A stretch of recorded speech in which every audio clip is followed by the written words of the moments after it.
This is just a quick follow-up to yesterday's Sunspot video. I think it was yesterday. I lose track of time. I got so many things going on. But let me mute my watch page before that goes making echoes. And you can see here, I have a set of images. We're just looking at the earliest one I took today. And I put the timestamps from the photos on each image, and I thought that would help rather than trying to show with a transparency level, and that was a mess and it took too much time. I decided to just put some crosshairs on the image where it began. Okay, now those crosshairs are not in the exact center of the circle. The vertical one pretty much is, but I wanted to put the horizontal line so it would aim right at the beginning dot in the middle. Okay, so we've had this line going out here right now. You know, if this is the clock face, then this is pointing to roughly 7:30, somewhere in there. Now, if I enable the next layer, I'm going to keep going forward in time. The next one, I tried to get every hour, but I was gone for a while this morning. So this one was 7:52 a.m. and the next one is not till after 1 o'clock. So there'd be a pretty big jump here. And so look at that one, and we'll keep the crosshairs where they are at 1:28, 13:28. I did that for convenience. Look at how far it's moved. And let me go back a second. We can identify which end of the string we are on by this second dot is a little bigger than these other two. This is more of a cluster. And so we've got these two bigger ones on the end, but a second kind of big one on the far end. Okay. So now let's look at this one again. Here's this same end with the two bigger ones. The initial dot has moved way over here.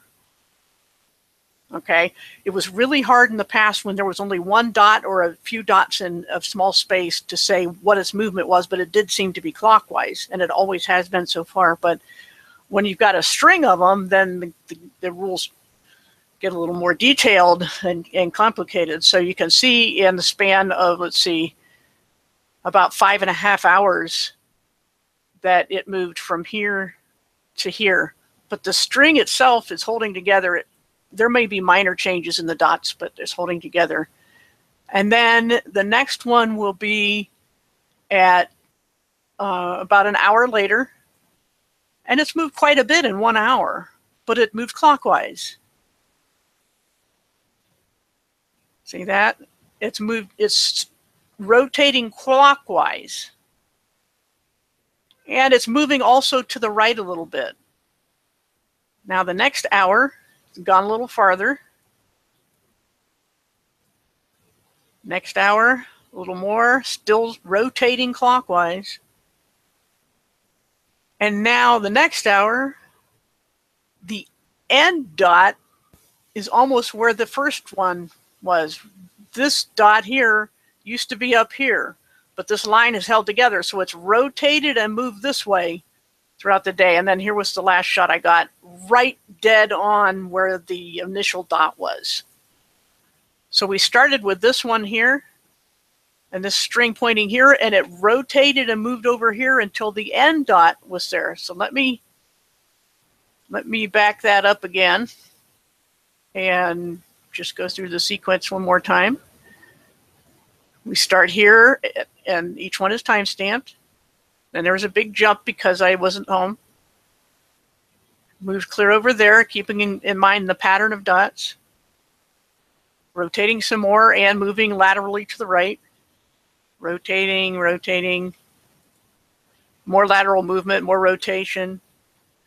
Until it ended up exactly where the first dot was, which is kind of interesting. This is the dot that started here. And that's where it ended up. So my simple point on the clock face data that I've been collecting isn't going to work too well anymore. But if I have only one dot to follow around, it's really hard to do that. I'm almost going to have to always use pictures because just writing down the data in a spreadsheet. Seemed like a good idea for the last couple of months, but there's only ever been one little section of spots at a time. There's never been a string of them before. So anyway, this started out at just before 8 a.m. So 9, 10, 11, 12, 1, 2, 12, 13, 14, 18, 7, what, 8 hours, 7 hours?